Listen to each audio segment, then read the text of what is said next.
Kita buka Alkitab kita dari kitab Matius pasal 10 ayat 16.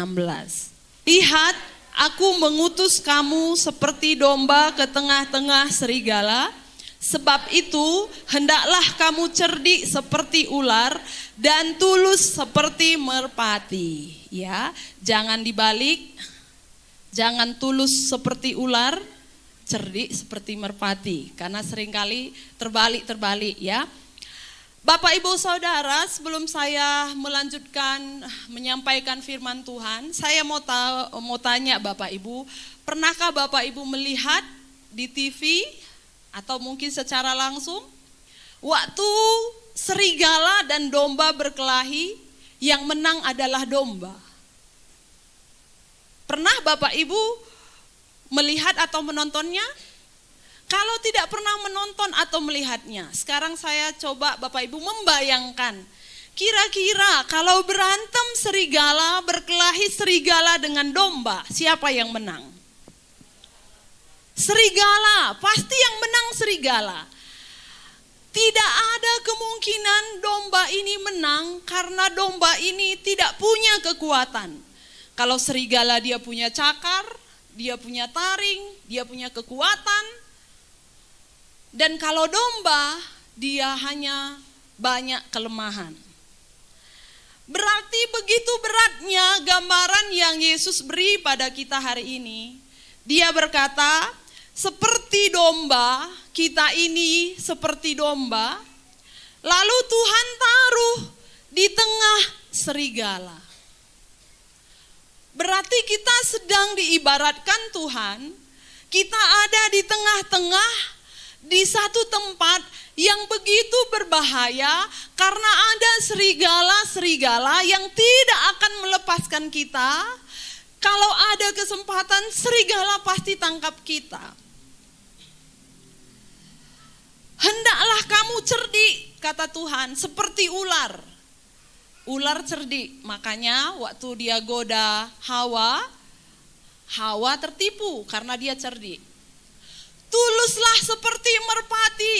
Dari mana kita bisa belajar? Dari sehari-hari ada Alkitab mencatat waktu Nuh sudah selesai membuat bahtera, lalu mereka masuk ke dalam bahtera itu, lalu turunlah hujan begitu derasnya, seluruh dunia ini tertutup oleh air dan hanya kapal Nuh yang selamat, tidak ada yang selamat selain itu, dan hewan-hewan yang ada di situ pun selamat. Salah satunya burung merpati. Waktu burung gagak dilepaskan oleh Nuh untuk melihat keadaan sekelilingnya, diterbangkannya. Burung gagak pergilah, lihat bagaimana keadaan, apakah tanah sudah kering. Burung gagak pergi, tapi waktu dia pergi dia tidak kembali. Ketidaktulusan burung gagak kelihatan. Waktu dilihatnya ada bangkai bertebaran, ini cocok, aku dapat berkat, dan dia makan bangkai gak ingat pulang. Lalu kemudian apa yang terjadi? Nuh lepaskan lagi burung merpati, terbanglah. Lihat apakah tanah sudah kering. Lalu burung merpati terbang, lalu dia pulang kembali karena dia begitu tulus. Tidak neko-neko ke kanan atau ke kiri. Tidak banyak sekali ularnya. Tapi dia tulus seperti merpati. Itu sebabnya hari ini kita juga diajar, anak Tuhan, kita diutus semua seperti domba di tengah serigala. Tuluslah seperti merpati, cerdiklah seperti ular. Tapi itu bukan berarti strategi adalah segala-galanya. Saya mau menyampaikan hari ini ada dua hal bagi kita dari pemahaman ayat ini.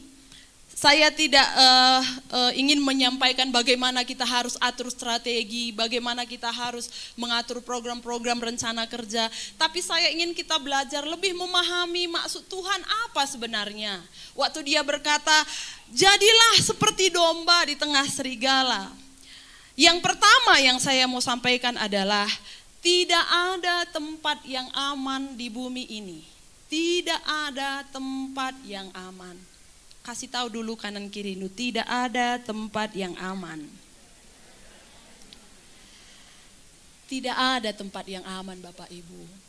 Gereja apakah tempat yang aman? Belum tentu. Rumah apakah tempat yang aman? Belum tentu. Kantor polisi apakah tempat yang aman? Belum tentu.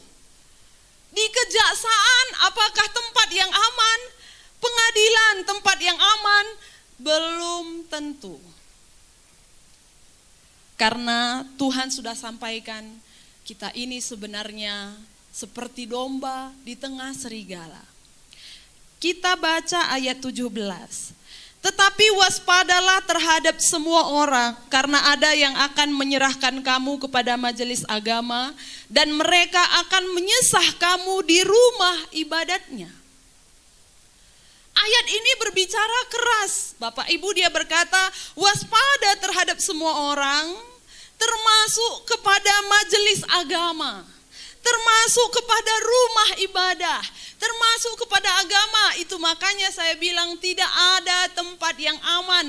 Agama bukan tempat yang aman. Gereja tidak pasti menjadi tempat yang aman.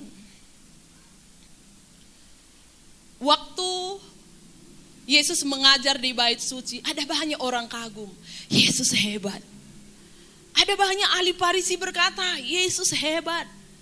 Ada banyak orang Yahudi berkata, wow. Waktu mereka ikut Yesus beberapa hari dan sudah mulai kelaparan, tidak ada makanan. Hanya ada satu orang anak kecil yang bawa 5 roti dan 2 ikan. Lalu Yesus berdoa. Akhirnya makanan itu jadi banyak. Luar biasa ya, kalau udah mujizat seperti ini, dengan gampang orang akan tunduk. Wow, Tuhan Engkau luar biasa. Hebat Engkau Tuhan. Begitu yang terjadi di bangsa Israel dulu. Luar biasa, sisa 12 baku. Boleh untuk stok besok. Itu menyenangkan ya kalau sisa ya. Dalam semua hal kita juga senang kalau pesta ada yang sisa boleh bawa. Natal ada nasi sisa. Oh, puji Tuhan. Ini juga terjadi, mereka agung-agungkan Tuhan, Yesus hebat. Tapi orang yang sama pada akhirnya berkata, salibkan dia. Salibkan dia, salibkan dia, salibkan dia. Bukankah orang yang sama akhirnya menjadi serigala seperti yang dicatat di ayat 17 ini? Mereka orang beragama. Mereka adalah orang-orang yang mengurus bait suci. Mereka adalah orang-orang yang taat perintah Taurat. Tapi mereka juga orang yang sama berkata, salibkan dia. Kadang-kadang gereja juga belum pasti menjadi tempat yang aman. Kadang-kadang juga ada serigala di sana. Itu makanya tidak ada tempat yang aman, saya katakan pada kita. Di gereja sering kita diajar, musuh pertama dalam diri kita adalah diri kita. Musuh pertama di dalam hidup ini adalah diri kita. Betapa sering kita berkata, aku pun gak suka dengan diriku ini. Aku gak mau bohong, tapi mulutku ini bohong. Aku gak mau nipu, tapi aku nipu. Setelah itu aku, kok gini ya Tuhan? Aku gak mau marah, tapi aku marah. Betapa sering musuh kita yang terbesar adalah diri kita sendiri. Kita sebenarnya yang gak beres. Dan kalau kita gak beres, pasti mempengaruhi keluarga kita gak beres. Kalau kita gak beres, gereja ini pun gak akan beres. Kalau kita gak beres, Logenda ini gak beres. Jadi saya pikir di gereja ini juga bukan tempat yang aman. Jangan-jangan kita juga kadang-kadang memainkan peran menjadi serigala-serigala yang tanpa kita sadar seperti mencabik, mencakar, dan melukai orang lain. Itu musuh pertama. Musuh kedua adalah orang di sekeliling kita. Saya mau tanya Bapak Ibu, coba siapa yang pernah punya pengalaman mengusir kuasa kegelapan? Sekali saja, udah pernah dia mengusir kuasa kegelapan? Boleh angkat tangan, nanti dapat hadiah. Tapi jangan dibikin-bikin ya. Siapa yang pernah atau ikut serta menyaksikan mengusir roh jahat? Coba Bapak Ibu angkat tangan. Iya, kakak ini puji Tuhan ya, pernah mengusir roh jahat bersama-sama. Ya, ada ini juga ya.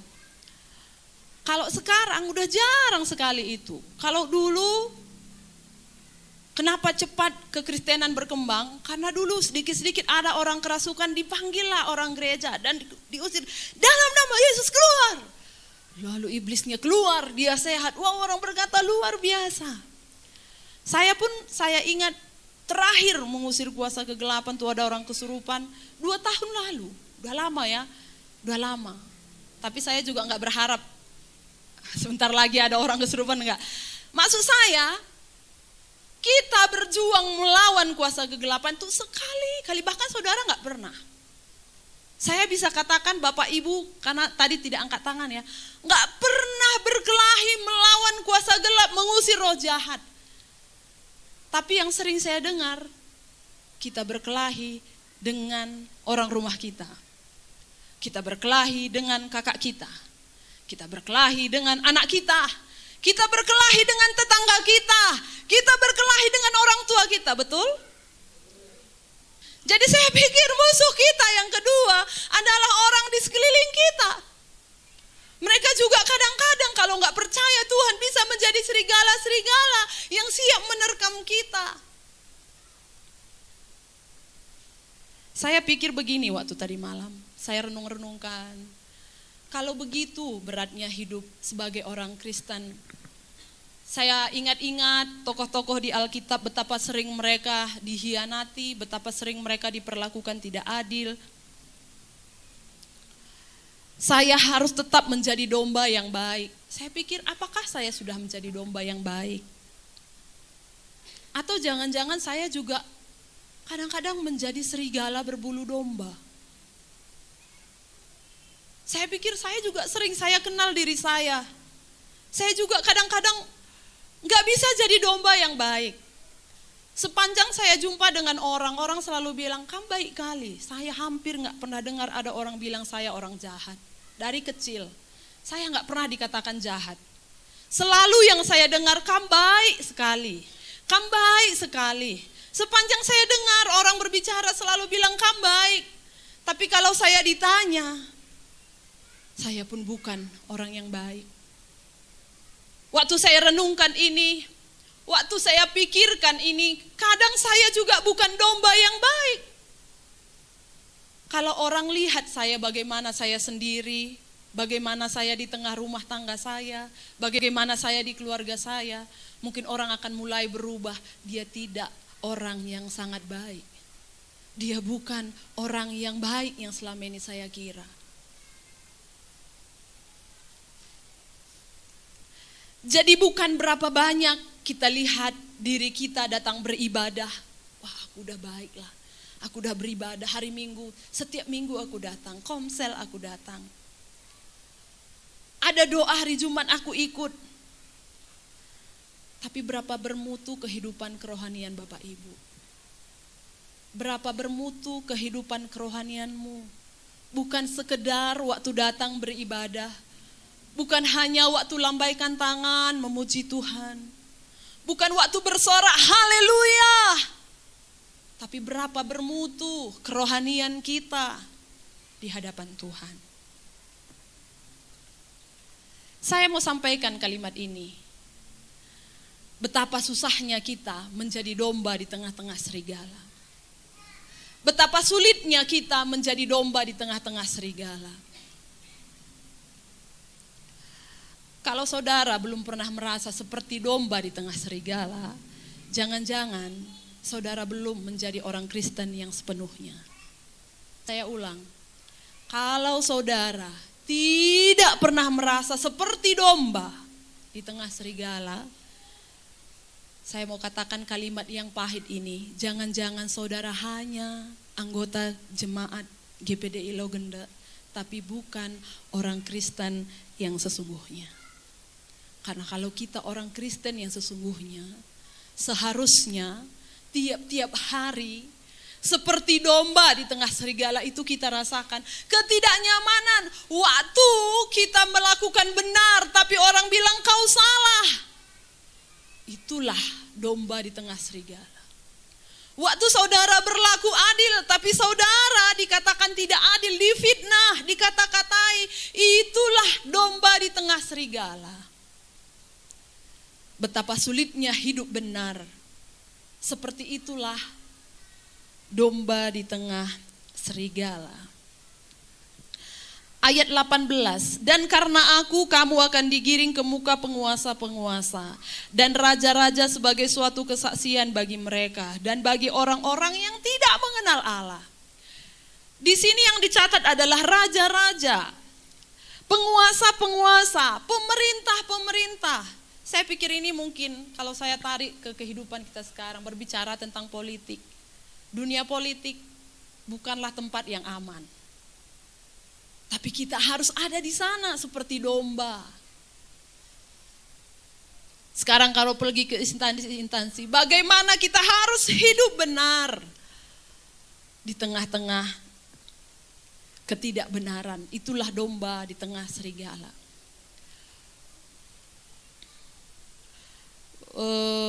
Beberapa tahun yang lalu, mungkin 2 tahun yang lalu atau 3 tahun yang lalu, kita mungkin masih ingat ada beberapa anak kita yang dapat bantuan dari Korea ya, bagi anak-anak yang berprestasi, itulah namanya waktu itu ya. Lalu kemudian satu kali saya disuruh untuk membeli, jadi uangnya kan diserahkan pada kami, lalu anak berapa diperkan, kalau misalnya anaknya 5 orang, uangnya 1 juta, berarti 1 orang dapat 200.000 dan saya belanja ke pajak. Saya tanya anak-anak awalnya dulu begitu, saya tanya kalian mau apa? Lalu ada yang bilang tas, saya catat, saya pergi ke pajak, saya belanja. Saya cari satu tempat di mana ada tas, ada sepatu, ada kaos kaki dan perlengkapan sekolah lainnya supaya maksud saya bonnya 1 selesai. Lalu saya juga ingat saya bawa beberapa anak lalu dia pilih, ini Tan, ini. Lalu setelah selesai, di total saya bilang saya perlu bon karena ini saya hanya sebagai saluran, saya harus kasih pertanggungan jawab. Lalu saya bilang tolong buatkan bonnya. Bapak Ibu apa yang dia tanya? Dia bilang begini, Ibu saya tulis berapa di bon Ibu ini? Saya bilang berapa yang saya belanja sih gitu tulis. Dia bilang enggak kita tambah. Enggak. Saya bilang gini, Kak saya ini dari gereja, saya ini pendeta. Jadi nggak mungkin saya buat begitu. Dia bilang gini, jangan salah Bu Pendeta. Sebelum Kam ada juga pendeta-pendeta yang lain datang ke sini dan dia tambah. Saat itu saya sedih, tapi saya juga bangga saya bisa bertahan melakukan prinsip-prinsip kebenaran firman Tuhan. Tapi yang saya mau sampaikan adalah betapa sering kita terjerat dalam perpolitikan ini. Begitu juga waktu saya urus berkas untuk izin TK kita, teman-teman bilang, kalau kamu bawa berkas, taruh di bawahnya sesuatu. Saya bingung, taruh sesuatu di bawah. Kalau dia minta uang saya kasih Bapak Ibu. Saya kalau ada uang lah, nggak pelit-pelit kali juga lah ya. Kalau ada uang saya kasih. Tapi kalau nyogok, saya nggak akan pernah mau. Kalau nyogok enggak. Teman saya bilang, sampai kapan pun kamu nanti nggak diurus itu, nggak selesai izin dulu. Saya bilang TK kami itu TK Kristen, mengajar karakter. Saya nggak akan mungkin sogok untuk meluluskan saya untuk mendapatkan izin. Saya nggak usah dapat izin. Itu yang saya bilang. Makanya saya dipersulit. Tiba-tiba mereka bilang harus ambil data berapa jumlah wanita subur di GPD Idola Rakyat. Dari mana datanya? Enggak ada orang pernah cari data seperti itu. Tapi saya pikir, ngoban-ban nih. Tapi saya pikir, udah saya berjuang. Saya cari lagi ke bidan. Tolong bidan, carikan dulu data. Ya mana tahu kita, anak gadis kan juga bisa subur. Mama mana tahu kita, katanya. Kita pikir nanti usianya sekian, tapi kalau dia sudah operasi, mana tahu kita. Tapi saya pikir, cobalah sedikit ada data dulu yang mungkin kamu merasa bisa saya lengkapi. Terus dia buat data-data yang lain, sampai akhirnya saya bisa urus izin tanpa bayar 100 rupiah pun. Saya pikir dunia ini bukan tempat yang aman. Tapi bagaimana kita harus hidup berjuang seperti domba. Jangan keluarkan taringmu, jangan keluarkan senjatamu walaupun bisa. Yang ke-19, ayat 19. Apabila mereka menyerahkan kamu, janganlah kamu khawatir akan bagaimana dan apa yang harus kamu katakan. Karena semuanya itu akan dikaruniakan kepadamu pada saat itu juga. Ayat ini membuat kita makin sulit. Kalau dunia berkata, semua perlu persiapan. Bahkan kalau sekarang beli-beli sesuatu juga ada masa uji cobanya. Kita tes dulu. Bahkan mobil yang sudah second pun, kita mau beli, yang jual biasa bilang pakai aja dulu seminggu. Nanti kalau cocok kamu rasa, jadi kamu beli. Kalau enggak jadi, kalau enggak cocok kamu rasa, pulangkan. Sekarang sistem dunia mengajar begitu. Ada waktu uji coba. Bahkan kalau kita beli barang, kita dikasih garansi. Setahun kalau rusak, perbaiki masih gratis. Tapi Tuhan di ayat ini bilang begini, dia berkata, saat itu nanti ku kasih tahu. Saat itu berarti gak ada persiapan. Saat itu nanti ku kasih tahu. Di ayat yang lain, di kitab yang lain, Tuhan Yesus pernah berkata begini, kalau kamu mendirikan rumah, hitunglah dulu berapa biaya yang kamu butuhkan. Supaya jangan terjadi gak cukup uangmu, lalu gak selesai bangunanmu. Seperti itu bahasanya. Yesus sebenarnya mengajar kita untuk punya perencanaan. Lalu apa maksud ayat ini? Saya renungkan ayat ini, apa maksudnya? Masa saat itu juga? Harusnya kan Tuhan waktu suruh kita pergi, ini ya, nanti kamu bilang begini ya. Karena di ayat yang lain juga berkata harus punya persiapan. Tapi dari ayat inilah saya belajar. Saya ingat firman Tuhan minggu lalu. Semua kita perlu memang punya persiapan. Kita perlu punya perencanaan. Tapi ayat ini mengajar kita untuk percaya penuh pada waktunya Tuhan. Untuk percaya penuh saatnya Tuhan. Untuk percaya penuh kedaulatannya Tuhan. Untuk percaya penuh apa yang Tuhan izinkan terjadi itu pasti yang terbaik. Kita memang harus punya rencana. Berapa sering rencana kita gagal? Bapak Ibu sering gagal? Sering. Kita tanam tomat, lalu di bawahnya kita tanam lagi sayur pahit, ya kan? Kita pikir gini, nanti sayur pahitku ini udah kepajak, udah mulai lagi besar. Tomat udah kepajak, sayur pahit juga udah mulai besar. Nanti biaya tomat ini bisa bantu pupuk sayur pahit. Kita udah mulai pikir, adeknya sayur pahit apa? Kita pikirkan buncis. Nanti biaya buncis ini juga bisa membiayai adeknya si buncis. Kan gitu ya, kita punya rencana. Tapi waktu kita tanam tomat, ternyata tomat ini gak tumbuh bagus. Meseng. Gak rimbun daunnya. Sehingga akhirnya adeknya si sayur pahit pun gak terlalu baik. Jadi adeknya si sayur pahit ini pun gak bisa membiayai adeknya lagi si buncis. Kita udah atur strategi ya, kita udah buat nih. Kita udah bikin sebaik-baiknya, semantap-mantapnya.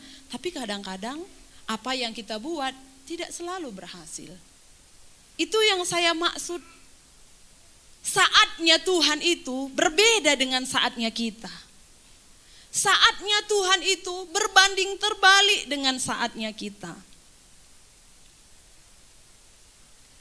Saya pun tanam cabai kemarin, saya tanam cabai. Saya sungguh-sungguh Bapak Ibu, saya tanam ini. Saya banyak kasih pupuknya, sampai tetangga kami bilang, sekalian man katawari, man ciger, katanya kan terlalu sering nampaknya aku kasih pupuk. Man katawari kah, man karaben, katanya, karena sering dia lihat saya tanam. Saya pikir kalau udah taruh itu ya udah bagus ya, kan kebutuhannya cuma makan, gitu kan. Saya pikir kalau saya nggak pelit, kau pun jangan pelit sama aku nanti ya, gitu aku bilang sama cabai rawit ini. Tapi pelit kali dia, sampai sekarang nggak besar-besar, kecil aja dia. Maksudku Bapak Ibu, kita bisa berencana, tapi bentuk pertolongan Tuhan bukan saja waktu rencana kita tuh berhasil. Rencana harus, tapi keberhasilan bentuknya bukan seperti yang kita pikirkan, tidak selalu. Saya mau kasih contoh tentang seorang hamba Tuhan Stefanus. Pernah kamu dengar Stefanus? Pernah kamu dengar Stefanus? Jujur kamu, kalau nggak pernah dah. Kalau tetangga ada Stefanus mungkin pernah ya. Stefanus, makanya banyak juga kita belajar ya. Itu Stefanus siapa, Matius siapa, misalnya Ribka siapa, Abraham siapa, kita perlu juga belajar ya. Stefanus adalah seorang hamba Tuhan yang taat sama Tuhan. Dia memberitakan firman Tuhan dengan sungguh-sungguh seperti kita lah, dia baik. Ada yang senyum waktu saya bilang baik. Tapi satu kali karena kebaikannya, ketulusannya ikut Tuhan, dia itu dilempari pakai batu saudara, sampai mati. Bayangkan kalau mati karena dilempar batu itu sangat sakit. Saya membayangkannya pun ngeri, pasti kepak, belum mati udah berdarah dulu, pak. Mati dulu, udah gak tahu lah yang mana yang rasa sakit ya, karena dilempar begitu. Bagus tembak, mati dor, mati. Daripada dilempari, begitu sakitnya. Tapi kalau saudara tanya pada Stefanus nanti, apakah engkau ditolong Tuhan? Dia pasti jawab, iya saya ditolong Tuhan. Dan hari ini pun saya setuju bahwa Stefanus ditolong Tuhan, walaupun dia mati dengan tertutup batu. Pertolongan Tuhan kelihatan waktu Stefanus berkata kepada Tuhan, Tuhan ampunilah mereka karena mereka tidak tahu apa yang mereka perbuat. Itu pertolongan Tuhan. Pertolongan Tuhan selanjutnya adalah ketika Stefanus mati, tiba-tiba dia dipindahkan kepada kehidupan kekal selama-lamanya yang indah mulia. Karena ada juga orang yang tiba-tiba mati, tiba-tiba yang tadinya dia megah meriah, tiba-tiba ada di penderitaan yang kekal selama-lamanya. Saya pikir itu adalah pertolongan yang luar biasa. Jangan terpaku dengan pemikiran-pemikiran kita yang salah, yang keliru selama ini. Ditolong Tuhan artinya waktu Stefanus mau dilempar, orang mau ambil batu. Nah misalnya ini ya. Iya lempar, waktu rupanya lengket di sini, gak bisa lepas batunya.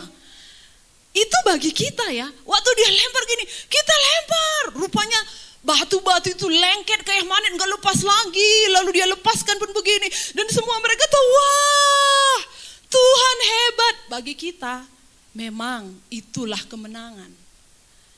Atau mungkin waktu mereka lempar batunya lepas, rupanya tiba waktu kena Stefanus, tiba-tiba batu itu belok, set. Kembali ke pelemparnya. Kan itu baru keren ya menurut kita.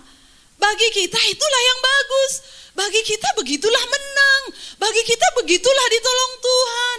Tapi ingat, saatnya Tuhan itu berbeda dengan saatnya kita. Amin. Jadi harus kuat di pemikiran kita. Jangan berhasil menurut kita. Itulah yang berhasil menurut Tuhan. Tidak selalu. Saya bangga dengan jawaban Ayub dan sekarang banyak sekali ini dipakai, dikonsumsi orang-orang Kristen. Tuhan yang memberi, Tuhan yang mengambil, terpujilah nama Tuhan. Mungkin saudara juga pernah pakai, saya berulang-ulang pakai. Tuhan yang memberi, Tuhan yang mengambil, terpujilah nama Tuhan. Tapi kadang-kadang ini hanya milik otak kita Bapak Ibu. Maaf saya harus berbicara keras hari ini. Gak apa-apa supaya kita semua baik. Kadang-kadang itu hanya milik otak tapi gak milik hati. Kita berkata hari yang sama, semua baik, semua baik, semua baik. Tapi di hari yang sama, sore-sorenya kita mulai berkata, kaikakin debe Tuhan, apalagi Tuhan. Bukankah itu hanya milik otak saja? Karena sering disampaikan di gereja, lalu terekam otak, tapi gak milik hati. Di hari yang sama, kita berkata, Tuhan baik. Apapun yang terjadi, Tuhan baik. Dalam segala perkara kita berkata, Tuhan baik. Tapi beberapa menit ke depan, beberapa jam selanjutnya, Kita mulai mengeluh lagi. Tuhan, di mana Engkau? Seperti firman Tuhan minggu lalu. Tuhan, kapan Kau tolong? Tuhan, kapan Kau bela aku? Bapak Ibu, jangan hanya menjadi milik pikiran kita, tapi menjadi milik hati kita. Katakan dulu samping kiri kanan, jangan hanya milik otak lu kawan, tapi milik hati lu juga. Iya, supaya itu jadi milik kita ya. Jadi milik kita, jadi milik kita. Kita boleh berencana, mari kita semua berencana. Buat rencana sebaik-baiknya. Tapi juga menjaga hati sebaik-baiknya. Kalau kita tanam tomat berhasil, yes puji Tuhan. Kalau kita tanam tomat dan gak berhasil juga harusnya haleluya. Itu orang yang menjaga hati ya. Ayo kita mau ubah pemikiran kita yang selama ini ikut Tuhan harus sembuh, ikut Tuhan harus sehat, ikut Tuhan harus sukses. Kalau Tuhan beri, puji Tuhan. Seorang kepala pasukan yang kaya raya akhirnya berbagi hartanya melayani Tuhan, puji Tuhan. Sakeus, seorang pemungut cukai yang kaya raya akhirnya membagi-bagikan semua miliknya juga. Puji Tuhan. Dan kalau hari ini Bapak Ibu juga punya kekayaan yang bisa dibagi-bagi dan Bapak Ibu membagikannya, puji Tuhan, Tuhan senang. Dan jangan menjadi sombong karena kekayaanmu. Jangan menjadi tinggi hati karena apa yang kau miliki. Tapi kalau hari ini Tuhan mengizinkanmu seperti janda miskin yang persembahannya hanya 2 peser, yaitu 1 duit kata firman Tuhan pun, jangan merasa terhina. Karena dia pun dipuji oleh Tuhan. Tidak ada orang seperti janda miskin ini, Tuhan begitu memuji dia. Berapa persembahannya? Hanya 1 duit. Mata uang yang jumlahnya nilainya paling kecil di zaman itu. Kalau sekarang mata uang yang paling kecil 100 rupiah masih ada. Kalau kita ke Alfamart 100 rupiah masih dibalikkan atau ke Indomaret. Tapi saya pikir kalau kamu belanja bawa uang 100 rupiah sekarang udah gak ada yang mau dibelikan. Gope ada. Ya, jajan anak-anak dapat gope ya. Kamu beli Klaus juga masih dapat gope. Gope kamu bilang ke pajak masih dapat. Saya pikir itu saya mau bandingkan jadi uang terkecil sekarang. Gope 500 rupiah. Dan setahun ini saya perhatikan gak ada lagi persembahan di sini yang gope. Artinya kamu lebih kaya dari janda miskin tadi. Janda miskin itu hanya punya gope dan itu nafkahnya seluruhnya. Hanya itu yang sisa, itu yang dia persembahkan kepada Tuhan. Berarti betapa hinanya dia, bisa kamu bayangkan. Kalau kamu gope, gak ada lagi persembahan du gope. Anak-anak pun gak ada. Paling sedikit 1.000. Itu bukan karena gak ada itu 1.000, karena pelit. Maaf ya, karena pelit, betul enggak? Jangan sakit hati ya, karena pelit, makanya cuma 1.000. Aku tahu bukan karena kamu kekurangan. Kamu cari-cari, persembahan mak, ada 20.000, ada 10.000. 2.000 enggak ada, 1.000 ada. 10.000 pula. Bisa kak persembahannya ini 5 kali nih. Ini aja nih, aku ini aja. Anak kita nggak tahu pula harga kan, 1.000 pun kita pikir udah besar rasanya. Dia bawa lah 1.000.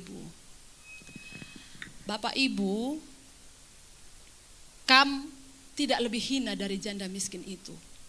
Jadi walau selama ini kamu merasa sulit, susah, jangan pernah merasa terhina. Mainkan peran kita sebagaimana adanya. Kalau kita Tuhan izinkan menjadi seorang yang kaya raya seperti Sakeus atau kepala pasukan tadi, mainkan peran kita dengan terhormat. Jangan menipu, jangan sombong. Atau kalau kita diizinkan Tuhan sekarang seperti janda miskin tadi yang tidak punya apa-apa, jadilah janda miskin yang terhormat, jangan meminta-minta belas kasihan orang lain. Jadilah janda miskin yang terhormat, dia gak minta-minta. Dia malah memberi apa yang dia punya dan Tuhan begitu memuliakan janda miskin ini. Mainkan peran kita sesuai apa yang Tuhan izinkan pada kita dan ubah pemikiran kita ini. Pemikiran-pemikiran selama ini yang salah, yang terlalu cengeng. Kadang-kadang ada masalah kita, apalagi Tuhan salibku ini. Berdoa dia supaya dapat jodoh, gak dapat-dapat. Tuhan salibku ini, itu bukan salib ya, bukan salib. Salib itu Waktu kamu melakukan kebenaran dan kamu tidak dibenarkan, itu salib. Waktu kamu gak mau nyogok dan gak diangkat kamu jadi PNS, itu salib.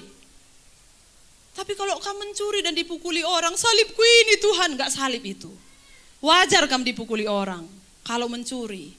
Supaya pemahaman kita benar, jangan cengeng jadi anak Tuhan. Tanam ini gak tumbuh Tuhan, apalagi enggak, salib itu. Salib waktu kamu sampaikan Injil sama orang, diludahinya kamu, itu salib. Salib waktu kamu ajar orang mengampuni, tapi kita dikatainya. Waktu kita tolong orang berbuat baik, tapi kita dibalas kejahatan, itu salib. Jadi jangan salah pemikiran, jangan jadi anak Tuhan yang cengeng sikit-sikit, Tuhan apalagi.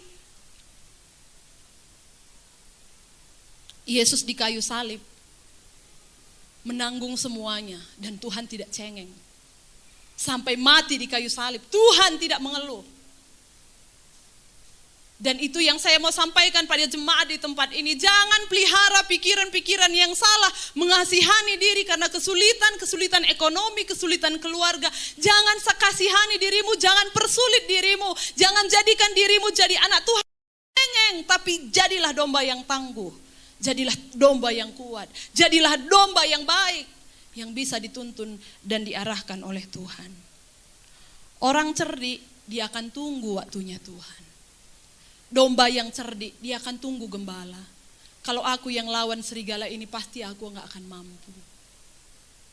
Dia akan berpikir, aku gak punya kekuatan. Dia pasti tunggu gembalanya.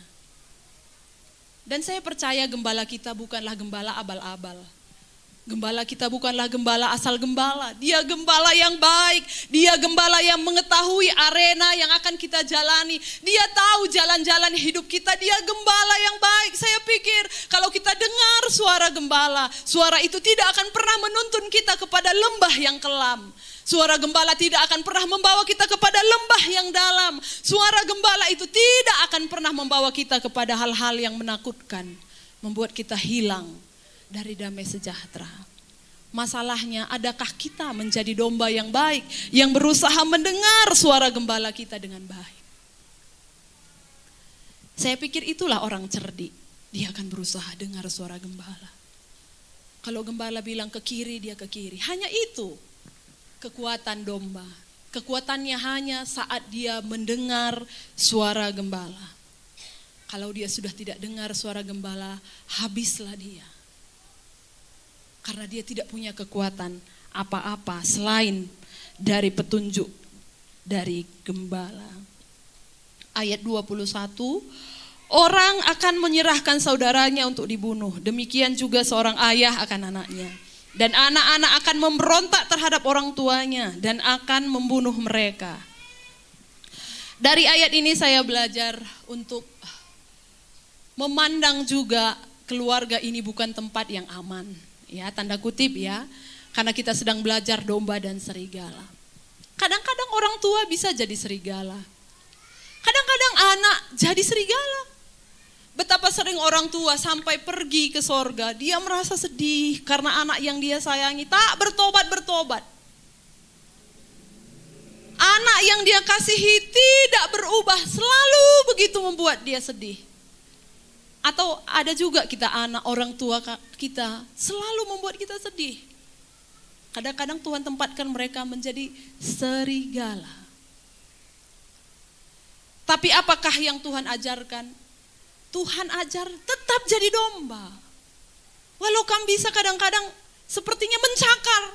Kau ini gak baik ya, mau kutunjukkan salahmu ya, aku tahu titik kelemahanmu ya. Tapi Tuhan gak ajar kita begitu, dia tetap ajar kita, nakku jadi domba yang baik. Diam saja, dengarkan suara Tuhan. Apa yang gembala bilang, itu yang dilakukan. Dan gembala tidak pernah mengajar kita hal-hal yang tidak baik. Termasuk waktu melawan orang atau keluarga yang menyakiti kita. Saya pernah bercerita dengan teman saya. Ini tentang orang tua ya. Teman saya ini bilang, ini masalah mertua ya. Saya puji Tuhan mertua saya baik kali. Kami dahdu.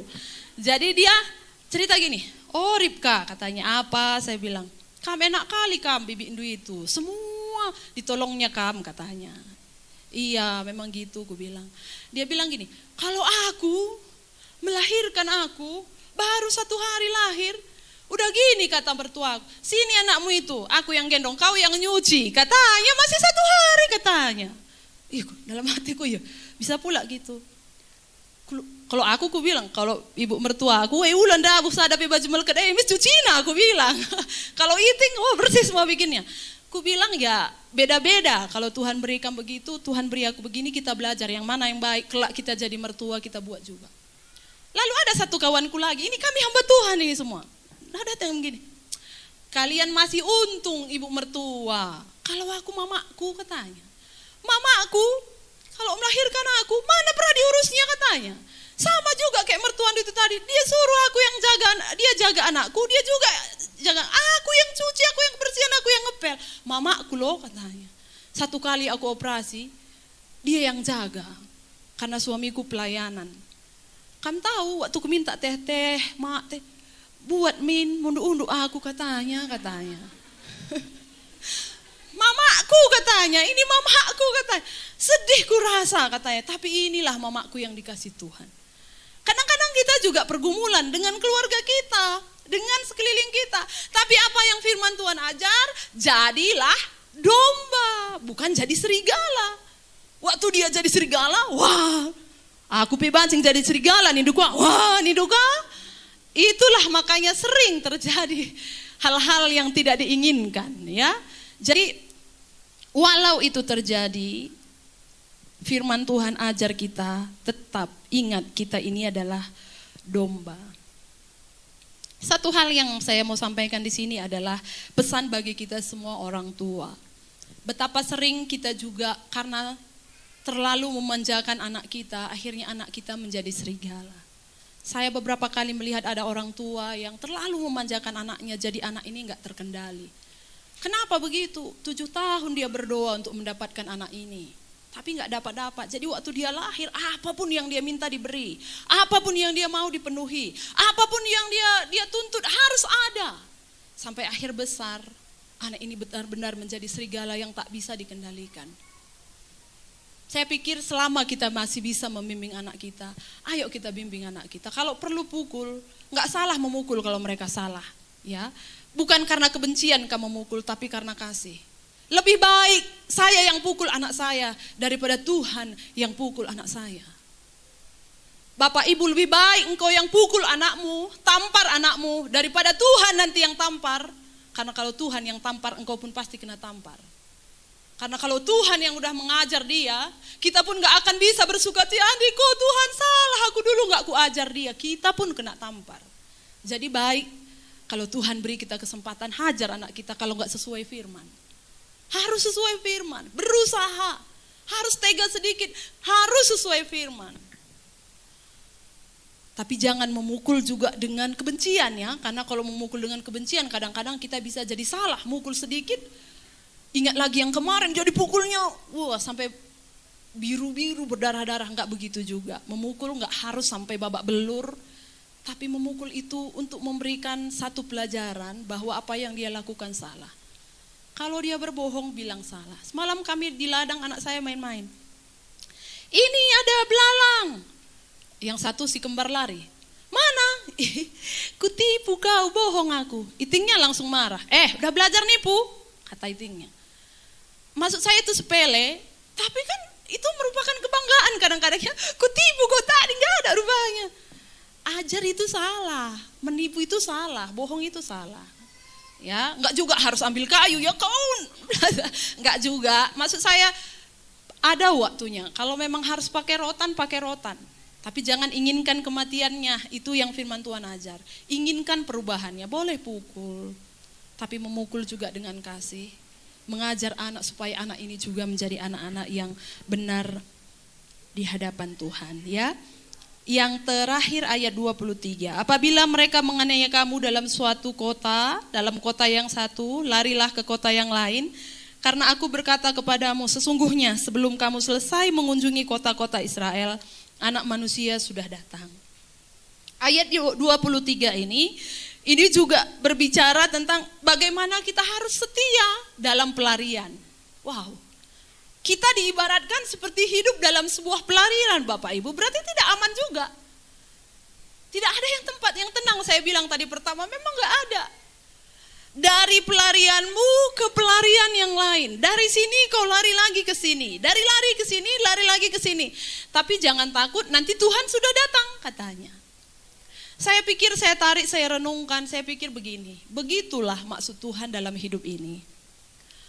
Kita memang harus berlari dari satu pelarian ke pelarian yang lain. Dari satu perjuangan kepada perjuangan yang lain. Dari satu masalah kepada masalah yang lain. Bapak Ibu ingat, kita tidak akan pernah selesai dengan masalah kalau kita masih tinggal di bumi. Hari ini kita boleh sakit, ayo kita semangat lewati. Lalu ke depan apa lagi? Ke depan apa lagi? Seperti naik tangga. Kita mau naik tangga, udah sampai tangga keempat, jangan bertahan di situ. Kalau bertahan di situ yang ada jatuh. Pilihan satu-satunya adalah jalan lagi ke tangga berikutnya. Kalau berhenti kamu di tangga itu, sebentar, lama-lama pasti jatuh. Jadi pilihannya hanyalah maju. Dan saya ulang, perjuangan di bumi ini tidak akan selesai-selesai, selalu ada. Tapi jadilah domba yang baik, yang mengetahui bahwa pelarian demi pelarian yang lain, pelarian demi pelarian yang lain, di sana ada gembala yang selalu menolong kita, ada gembala yang selalu memberkati kita. Mainkan peran kita semua dengan baik. Mungkin ada juga seperti Yusuf Arimatea, yang waktu Yesus mati, dia yang minta Yesus diturunkan dari kayu salib. Kalau dia nggak kaya, nggak berpengaruh, nggak terkenal, nggak akan dikasih itu Yesus diturunkan sama dia. Dia kaya, dia punya kekuatan, kekuasaan. Akhirnya Yesus diturunkan. Mayatnya dibawa dan dia menyiapkan sebuah kubur yang baru. Karena dia kaya, dia punya kekuatan. Dan bagi saya Yusuf Arimatea pun adalah orang yang termulia. Kaya puji Tuhan. Dengan kekayaan itu sekali lagi saya bilang, layanilah Tuhan. Pergunakan kekayaan untuk mempermuliakan nama Tuhan. Tapi kalaupun kita bukan seperti Yusuf Arimatea, mungkin kita punya peran yang lain. Kita punya tempat yang lain yang Tuhan tempatkan di sana. Marilah kita belajar apapun yang Tuhan berikan. Kita mau belajar setia dalam semua perjuangan-perjuangan kita. Cerdik dan tulus sekali lagi bukan strategi untuk lolos. Tapi cerdik itu berbicara bagaimana kita mendengar suara Tuhan. Dan tulus itu bagaimana kita bisa menerima apa yang Tuhan berikan dengan mengucap syukur. Bekerjalah di pekerjaan kita semuanya sebaik-baiknya. Bukan supaya dipromosikan, tapi supaya Tuhan dipermuliakan. Ada di sini banyak adik-adik kami yang kerja di kebun bunga. Bekerjalah sebaik-baiknya. Bukan supaya diangkat menjadi manajer, enggak. Karena kalau itu motivasi kita, satu kali kalau kau enggak diangkat jadi manajer, kau akan kecewa. Tapi bekerjalah sebaik-baiknya supaya ketika mereka melihat hidupmu, mereka melihat Yesus dan nama Yesus kita dipermuliakan. Yang bekerja di tempat-tempat yang lain, bekerjalah sebaik-baiknya, bukan untuk promosi, tapi supaya nama Tuhan dipermuliakan. Mainkan peran kita masing-masing sebaik-baiknya. Saya bekerja sebagai hamba Tuhan sebaik-baiknya. Bukan supaya apa? Supaya jiwa-jiwa tambah banyak, gereja ini diperbesar, aset gereja ini ditambah, bukan. Tapi supaya nama Tuhan dipermuliakan. Jadilah domba yang tangguh, jadilah domba yang tidak gentar, jadilah domba yang tidak takut bahaya. Karena ada gembala yang baik yang selalu memegang tangan kita. Tidak ada satupun yang bisa memisahkan kita, kata Paulus. Sakit penyakit, penderitaan, kemiskinan, kesusahan, tidak ada yang dapat pisahkan kita dari kasih Yesus. Karena kita semua belajar menjadi domba-domba yang baik. Yesuslah gembala kita.